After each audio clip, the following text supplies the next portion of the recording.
Gladys Tobo lives alone and struggles to support herself.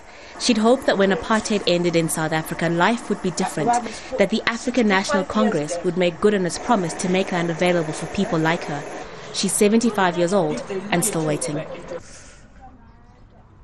I'm a person, I'm still alive. Sorry. You are a person, you're still alive, but you got nothing on the world, you're just a person. You will die like a dog. Millions of people across the country illegally occupy council land, and they are sometimes evicted. Land reform is controversial. Many government officials say more than 80% of good agricultural land is still in the hands of white farmers, and many poor black South Africans are getting frustrated. They want the government to speed up land reform in urban and rural areas.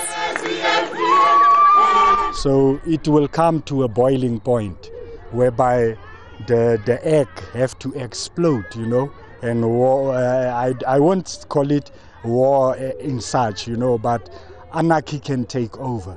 The government had planned to buy land from white farmers and give it to landless blacks. But President Jacob Zuma says the so-called willing buyer, willing seller program isn't working. White commercial farmers who are willing to sell say they aren't being offered a fair price. They blame the slow pace of land reform on government corruption and feel not enough of new landowners know how to farm commercially. Farmers are uncertain about the future.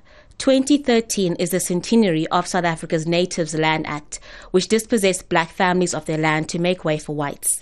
We are afraid that in the emotional upheaval around that, land invasions might take place. We are in a particularly unstable time in our history in South Africa. Land reform is on the agenda at the ANC elective conference. Gladys Tobo and many others are waiting to see if politicians will finally keep their promises. Haru, Mutasa, Jazeera, Johannesburg.